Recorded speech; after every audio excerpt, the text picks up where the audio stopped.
Vasudevaya. Srimad Bhagavatam, Skanda 1, Bab 11. Lanjutan, kedatangan Sri Krishna di Dwaraka.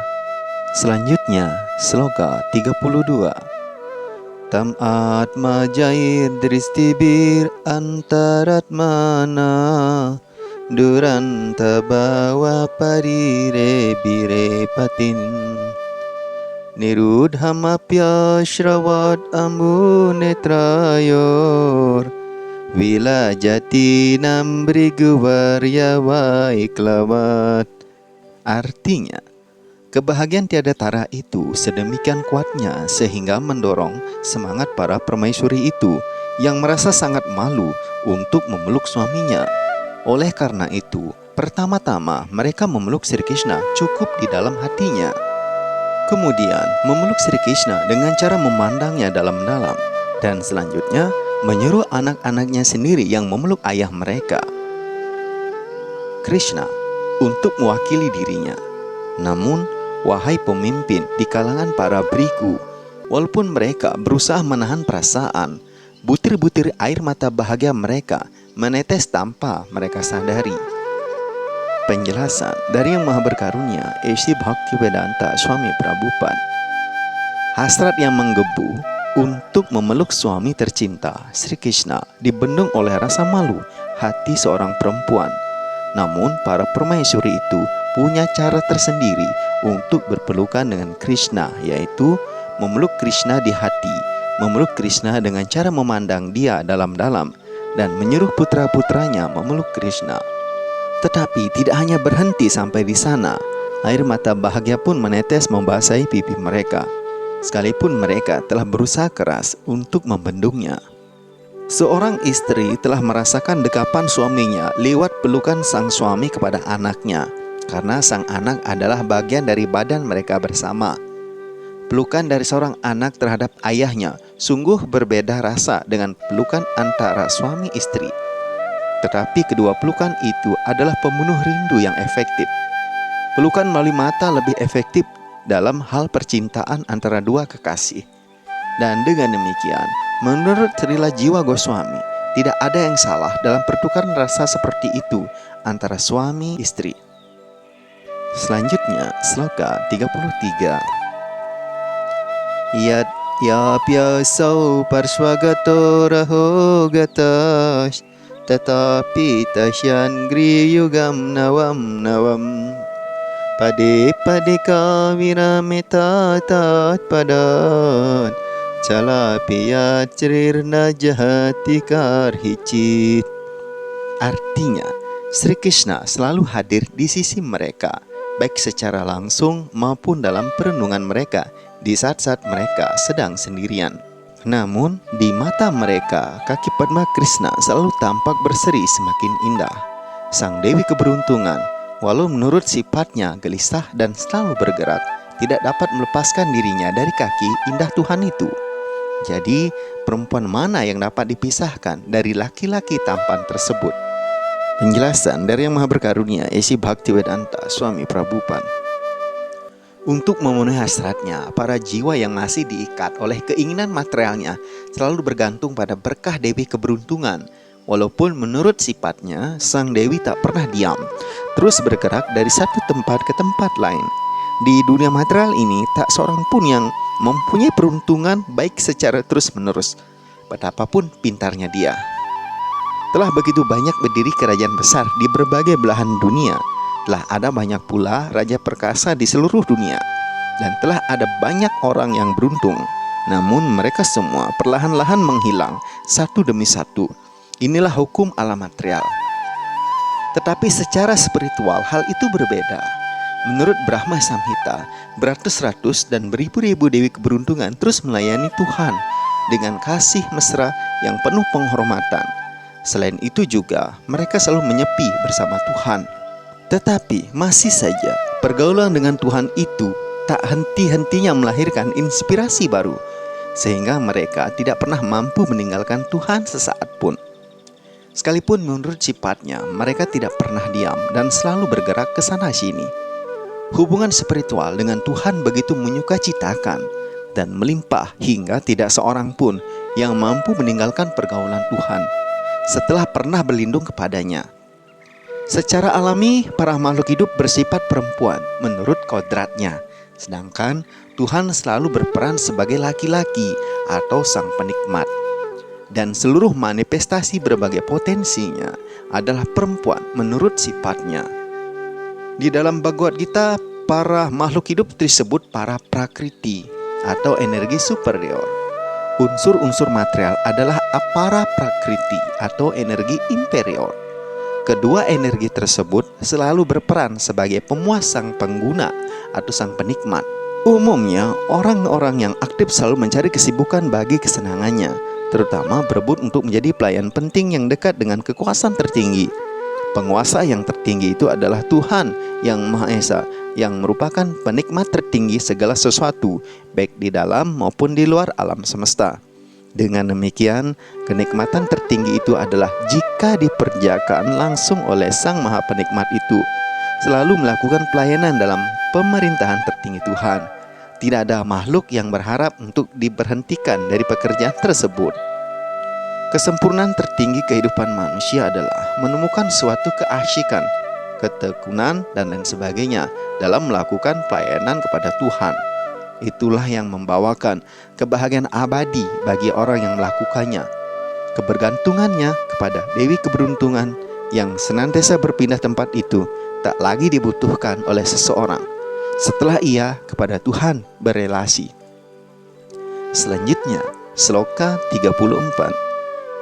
Hewam ripanam siti barajan manam aksauhini bi parivrita tejasham vidaya vairam swashano yatanalang mithawadeno parato nirayudaha. Artinya, Tuhan merasa tenang setelah menghabisi raja-raja yang merupakan beban bumi. Mereka menjadi sombong atas kekuatan militernya, kuda-kudanya, gajah-gajah, kereta-kereta, pasukan infanterinya, dan sebagainya.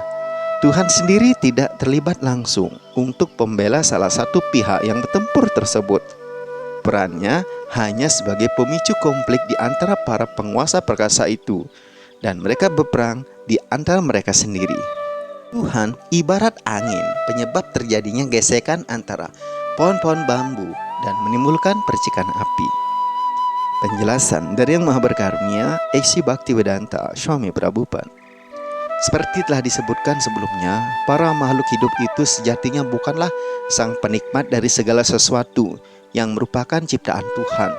Pemilik dan penikmat sejati adalah segala sesuatu itu hanyalah Tuhan. Sayangnya, karena dipengaruhi oleh energi yang menyesatkan, para makhluk hidup pun merasa dirinya sebagai sang penikmat juga. Kenikmatan yang didapatkan oleh para makhluk hidup itu hanya bersifat semu dan terus berkembang yang mendorong dirinya ingin berkuasa hingga menjadi Tuhan. Untuk meraih harapan semua itu, mereka terus meningkatkan kekuatan material mereka dengan menghalalkan segala cara. Hingga lambat laun bumi pun didominasi oleh orang-orang yang tidak waras itu dan mendesak makhluk hidup yang tidak berdaya.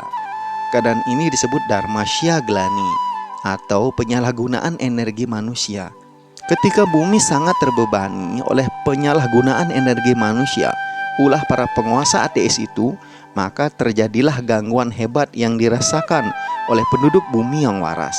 Dan ketika kondisinya sudah sangat kritis, Tuhan pun muncul untuk mengurangi beban bumi melalui energi internalnya, semata-mata menyelamatkan penduduk bumi yang waras. Tuhan membinasakan penguasa-penguasa ateis yang bercokol di berbagai bagian bumi itu, dan dia tidak pernah terlibat langsung, melainkan melalui potensi luarnya, terciptalah persaingan di antara para penguasa palsu itu. Seperti halnya angin yang menyebabkan gesekan-gesekan batang bambu dan memicu kebakaran hutan.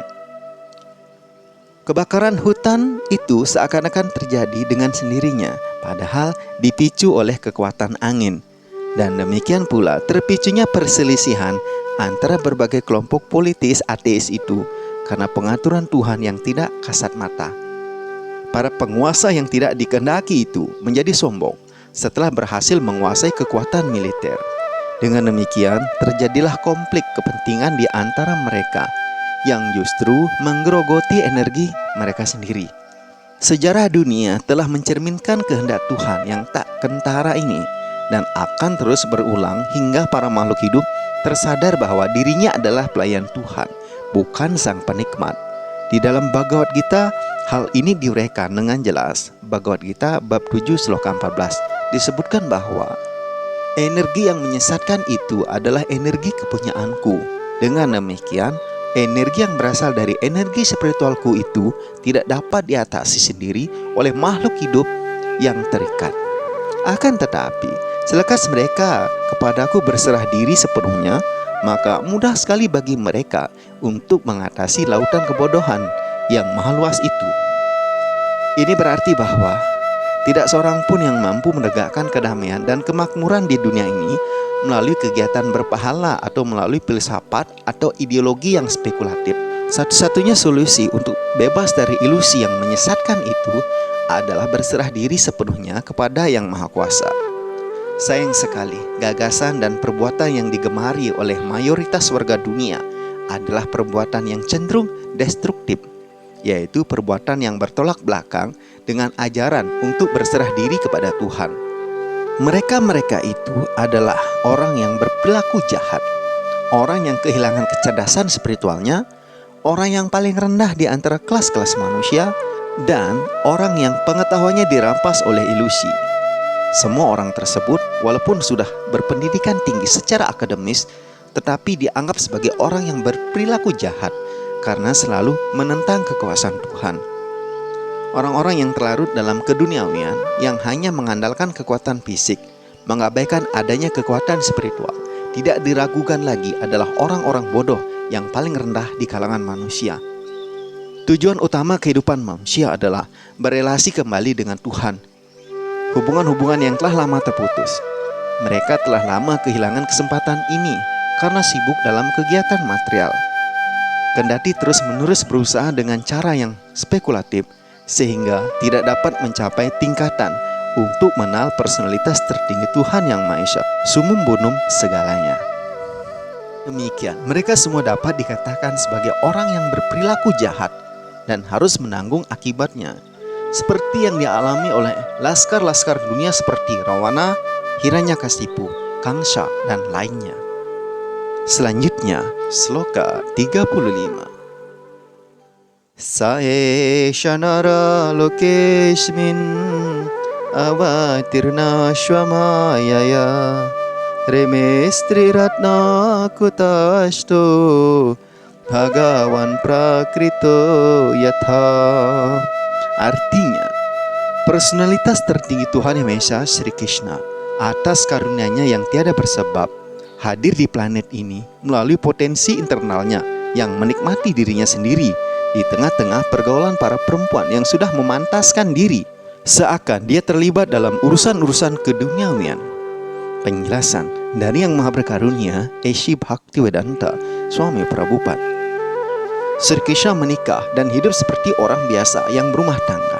Tentu saja ini seperti suatu urusan material. Namun, ketika kita mengetahui bahwa Krishna menikahi 16.108 istri dan masing-masing dari mereka tinggal bersama Krishna di istana masing-masing, tentu ini bukanlah hal material. Karena itu, Sri Krishna yang menempuh kehidupan berumah tangga di tengah-tengah istri-istrinya yang pantas tidaklah pernah bersifat material, dan perilakunya bersama mereka jangan pernah dipahami sebagai hubungan seks badani.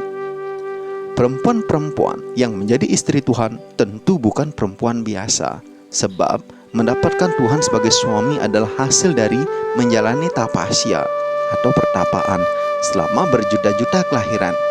Ketika Tuhan muncul di berbagai loka atau planet-planet atau di planet manusia ini, Dia menggelar permainan rohaninya semata-mata untuk menarik hati jiwa-jiwa terikat untuk menjadi pelayan abadinya, kawan, orang tua, dan kekasihnya, masing-masing di dunia spiritual, di mana Tuhan secara abadi membahas pertukaran pelayanan tersebut. Perbuatan melayani telah dipresentasikan secara terputar balik di dunia material. dan kemudian terhenti sebelum waktunya dengan pengalaman yang menyedihkan.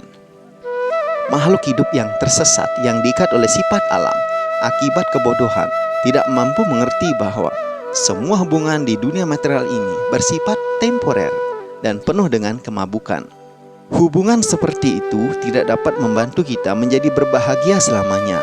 Akan tetapi, jika hubungan yang sama ditegakkan dengan Tuhan, maka pasca meninggalkan badan material ini, kita akan masuk ke dunia spiritual dan berelasi kembali dengan Tuhan secara abadi, sesuai dengan bentuk hubungan yang kita dambakan. Karena itu, para perempuan yang Tuhan tinggal di tengah-tengah mereka sebagai suami mereka bukanlah perempuan dari dunia material ini, melainkan mereka mempunyai hubungan abadi dengannya sebagai istri-istri rohani, sebuah kedudukan yang mereka peroleh melalui kesempurnaan bakti. Itulah kualifikasi mereka. Tuhan adalah Param Brahma atau personalitas tertinggi Tuhan Yang Maha Esa. Jiwa-jiwa terikat mencari kebahagiaan kekal di semua tempat, tidak hanya di bumi ini, tetapi juga di planet-planet lain di seluruh alam semesta. Karena menurut kedudukan dasarnya, sebuah percikan spiritual dapat pergi ke wilayah manapun dalam ciptaan Tuhan. Tetapi karena diikat oleh sifat-sifat alam, ia mencoba untuk bepergian di angkasa dengan menggunakan pesawat ruang angkasa, dan karena itu gagal mencapai tujuan. Ia diikat oleh hukum gravitasi ibarat seorang narapidana yang diikat oleh borgol.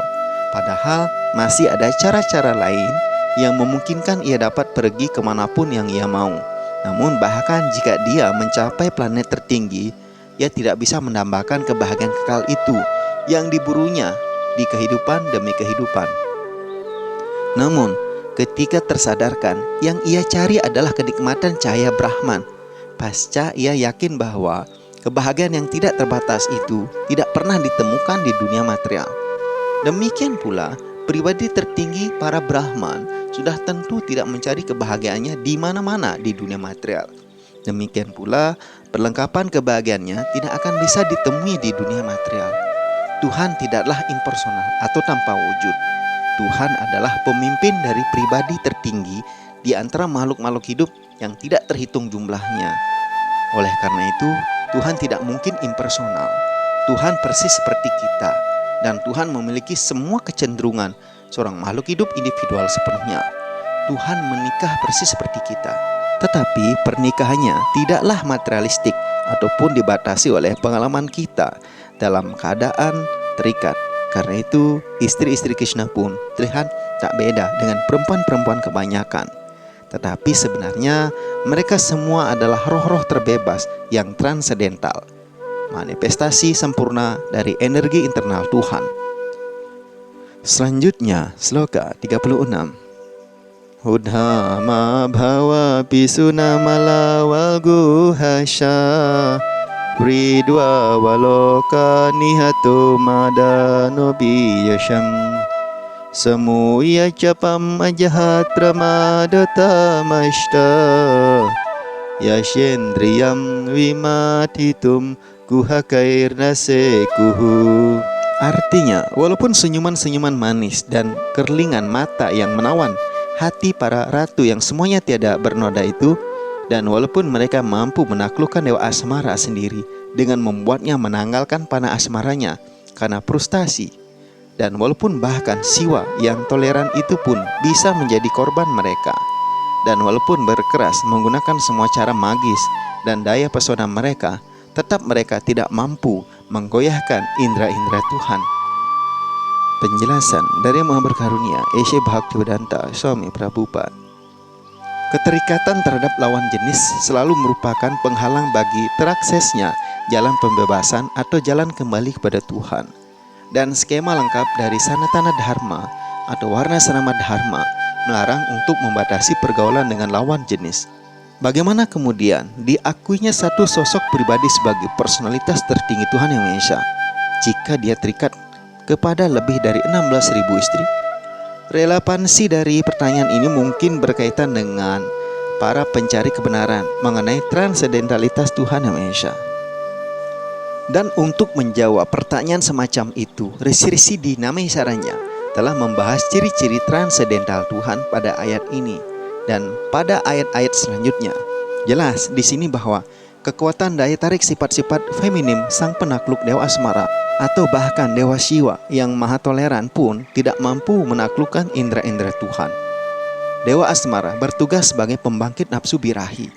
Bergulirnya seluruh alam semesta ini karena adanya panah Dewa Asmara yang mendorong terbangkitnya nafsu birahi antara kaum laki-laki dan kaum perempuan. Umumnya, setiap pria normal pasti tertarik terhadap wanita idaman sebagai pendamping hidupnya. Dan seorang perempuan pun mencari laki-laki impiannya yang menurut dia cocok sebagai pasangan hidupnya. Itulah cara kerja dari stimulan atau pendorong alam material. Dan selekas mereka menyatu raga, selekas itu pula mereka terkunci di dalam ikatan material. Kemudian selekas itu pula terbentuklah suatu jaringan keruwetan yang tidak berujung seperti kebutuhan sandang, pangan dan papan, bahkan kampung halaman, tanah air kelahiran, keturunan, masyarakat, persahabatan, lalu disusul oleh pengembangan ekonomi yang kesemuanya hanya dapat memberikan kesenangan palsu dan diiringi oleh penderitaan yang tak berkesudahan. Karena itu, mereka yang sudah berada di jalur pembebasan pulang kembali kepada Tuhan. Khususnya dianjurkan oleh semua ajaran kitab suci untuk menjadi bebas dari segala perlengkapan ikatan material tersebut. Dan hal itu mungkin hanya melalui pergaulan dengan para penyembah Tuhan yang disebut para Mahatma.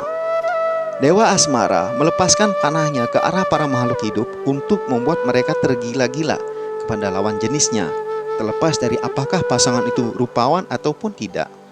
Provokasi atau godaan Dewa Asmara terus berlangsung bahkan di kalangan masyarakat yang berperilaku seperti binatang pun, yang mayoritas dari mereka jauh dari berwajah rupawan. Dengan demikian, pengaruh panah Dewa Asmara efektif bahkan di kalangan makhluk yang buruk rupa. Dan apa yang dapat dikatakan mengenai mereka yang kecantikannya atau ketampanannya sempurna? Dewa Siwa yang dianggap sebagai yang paling mampu mengendalikan diri juga telah tertusuk panah Dewa Asmara karena beliau juga menjadi tergila-gila kepada Mohini inkarnasi Tuhan dan mengakui dirinya telah dikalahkan. Namun Dewa Asmara itu sendiri terpikat oleh perilaku Dewi Keberuntungan yang sangat anggun dan memesona, dan dia dengan sukarela meninggalkan busur panahnya dalam keadaan frustasi. Seperti itulah kecantikan dan daya pesona para permaisuri Sri Krishna. Namun tetap saja mereka tidak mampu menggoyahkan indera-indera transendental Tuhan. Hal ini terjadi karena Tuhan adalah Atmarama yang maha sempurna atau memenuhi kebutuhan sendiri. Tuhan tidak membutuhkan bantuan luar dari siapapun untuk kepuasan pribadinya. Karena itu, para permaisuri tidak dapat memuaskan Tuhan dengan sifat feminim mereka yang memesona, namun mereka memuaskan Tuhan dengan kasih sayang tulus dan pelayanannya. Hanya dengan pelayanan cinta kasih rohani mereka dapat memuaskan Tuhan. Dan sebagai balasan Tuhan, dengan senang hati memperlakukan mereka sebagai istri. Jadi semata-mata karena puas dengan bakti mereka yang murni, maka Tuhan membalas pelayanan tersebut seperti halnya seorang suami yang layak. Jika tidak demikian, Tuhan tidak memiliki urusan untuk menjadi suami dari sekian banyak istri.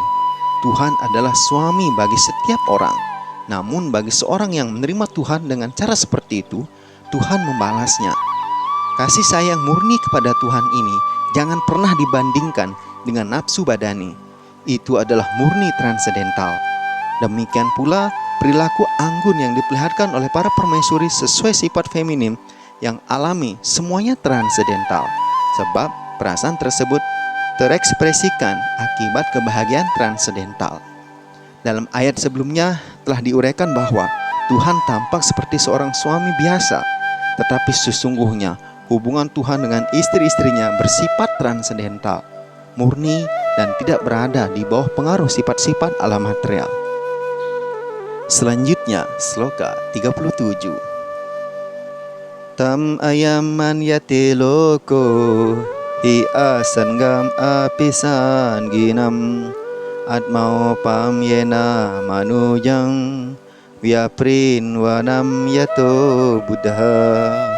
Artinya, jiwa-jiwa yang terikat oleh kehidupan materialistik yang normatif mencoba berspekulasi bahwa Tuhan adalah salah seorang dari mereka.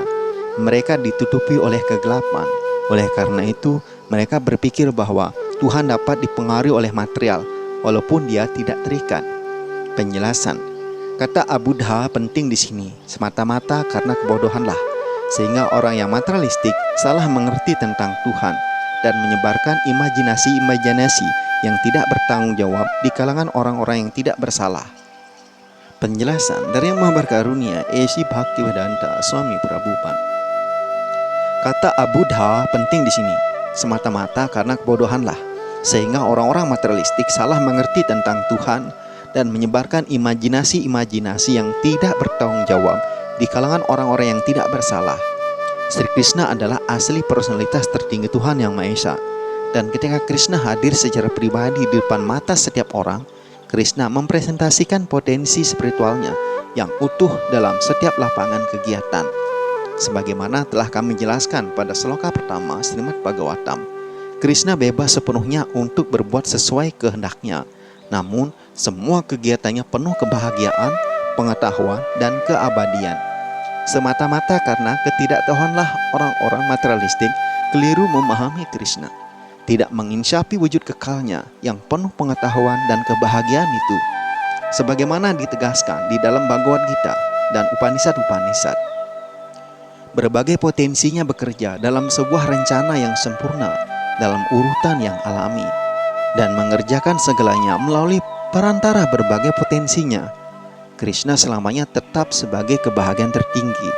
Ketika Krishna turun ke dunia material ini atas karunia-Nya yang tak bersebab kepada berbagai makhluk hidup, Krishna melakukan itu dengan potensinya sendiri, bukan karena Krishna dipaksa oleh hukum alam material manapun. Dan Krishna turun sebagaimana dia adanya.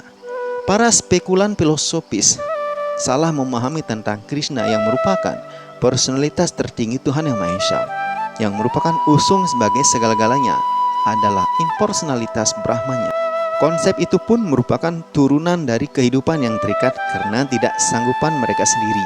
Jadi, barang siapa yang berpikir bahwa Tuhan setara dengan dirinya yang serba terbatas, dialah orang bodoh nomor wahid. Orang seperti itu tidak bisa diyakinkan bahwa personalitas Tuhan Yang Maha Esa selalu tidak terpengaruh oleh sifat-sifat alam material, seperti tidak tercemarnya matahari oleh benda-benda kotor. Para spekulan filosofis membandingkan segala sesuatu dari sudut pandang hasil riset mereka sendiri. Dengan demikian, ketika mereka menemukan bahwa Tuhan berperilaku sebagai manusia kebanyakan yang hidup rumah tangga, mereka mengira Tuhan sebagai salah seorang dari mereka, tanpa mempertimbangkan bahwa Tuhan berhak dan mampu menikahi 16.000 istri atau lebih sekaligus. Karena tuna informasi, mereka hanya mempercayai satu sisi pengembaraan dan tidak mempercayai sisi gambaran lainnya. Karena tuna informasi, mereka hanya mempercayai satu sisi penggambaran dan tidak mempercayai sisi gambaran lainnya. Ini berarti bahwa hanya karena kebodohan belaka, mereka selalu menganggap Tuhan Yang Maha Esa, Sri Krishna, seperti diri mereka sendiri dan membuat kesimpulan sendiri yang tidak masuk akal dan tidak absah dilihat dari versi Srimad Bhagavatam. Selanjutnya, sloka 38. Etat ishanam isasya prakritisto pitat gunaihi na yujyate sadatma ishtair yatha buddhistad ashraya. Artinya, inilah sifat ketuhanan personalitas tertinggi Tuhan Yang Maha Esa. Pengaruh sifat-sifat alam material tidak dapat menjangkau dia, kendati dia terkoneksi dengan sifat-sifat tersebut. Demikian pula, pengaruh sifat-sifat alam material tidak dapat menyentuh para penyembah yang telah kepada Tuhan berserah diri untuk berlindung. Penjelasan dari Yang Maha Berkarunia A.C. Bhaktivedanta Swami Prabhupada.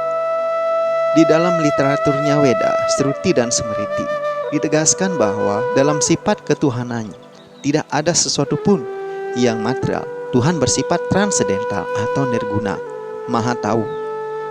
Hari atau personalitas Tuhan Yang Maha Esa adalah sosok pribadi transendental tertinggi yang di luar batas ikatan material dia bertempat. Selain itu juga, pernyataan-pernyataan ini dipertegas bahkan oleh Acarya Sankara. Siapapun berhak berargumen bahwa relasi Tuhan dengan Dewi Keberuntungan mungkin saja bersifat transendental. Namun, bagaimana tentang relasi Sri Krishna dengan dinasti Yadu, keluarga yang melahirkan Krishna, atau dengan para asura seperti Jarasandha dan asura-asura lainnya yang berkaitan erat dengan sifat-sifat material? Jawabannya adalah bahwa sifat ketuhanan personalitas Tuhan Yang Maha Esa tidak lekat pada sifat alam material dalam keadaan apapun. Sebenarnya Tuhan bersentuhan dengan sifat-sifat tersebut sebab Tuhan adalah sumber tertinggi segala sesuatu. Namun tetap Tuhan kalis, tak tersentuh oleh aksi sifat-sifat tersebut. Karena itu Tuhan dikenal sebagai Yogeswara atau penguasa kekuatan mistik. Dengan kata lain, Ia Maha Perkasa. Bahkan para penyembah yang cendekia juga termasuk tidak bisa terkena pengaruh sifat-sifat alam material. 6 Goswami yang agung dari Vrindawana semua berasal dari keluarga-keluarga kaya dan bangsawan terhormat. Tetapi ketika mereka menapaki kehidupan sebagai orang suci di Vrindawana, secara eksternal kehidupan mereka sungguh-sungguh memprihatinkan. Tetapi merekalah sejatinya yang terkaya dibanding siapapun secara spiritual. Para Mahabhagawata seperti itu atau para penyembah tingkat utama sekalipun beraktivitas di tengah-tengah masyarakat kebanyakan tidak tercemar oleh penghormatan atau penghinaan, lapar atau kenyang, tidur atau terjaga, yang semua adalah hasil dari aktivitas-aktivitas tiga sifat alam material. Demikian pula beberapa di antara mereka sibuk dalam urusan profan, namun mereka tetap tidak lekat. Kecuali netralitas hidup seorang itu jelas terlihat. Ia tidak dapat dianggap dalam keadaan transendental. Tuhan dan rekan-rekannya jelas berada dalam tataran transendental yang sama, dan keagungan mereka selalu terjaga atas tindakan yoga maya atau energi internal Tuhan. Para penyembah Tuhan selalu transendental, sekalipun jika mereka kadangkala terlihat jatuh dalam perilaku mereka. Tuhan telah menyatakan dengan sangat tegas di dalam Bhagavad Gita bab 9 sloka 30 bahwa sekalipun jika seorang penyembah murni Tuhan terlihat jatuh akibat pencemaran material pada masa lampau, tetap dia harus diakui sebagai rohaniawan yang seutuhnya karena ketekunannya total dan bakti kepada Tuhan. Tuhan selalu melindungi dia karena dia telah melakukan hanyalah pelayanan bakti kepada Tuhan. Dan keadaan yang jatuh harus dianggap sebagai kecelakaan dan bersifat sementara saja. Semua itu akan sirna dalam waktu singkat. Selanjutnya, sloka 39. Sloka terakhir dari bab 11. Kedatangan Sri Krishna di Dwaraka. Tanme nera bala mudha strainam canuvratam raha apramana vido bartur Ishwara matayo yatha. Artinya, perempuan-perempuan yang bersahaja dan lembut itu benar-benar berpikir bahwa Sri Krishna, suami mereka yang tercinta, menuruti kemauan mereka dan dikuasai oleh mereka.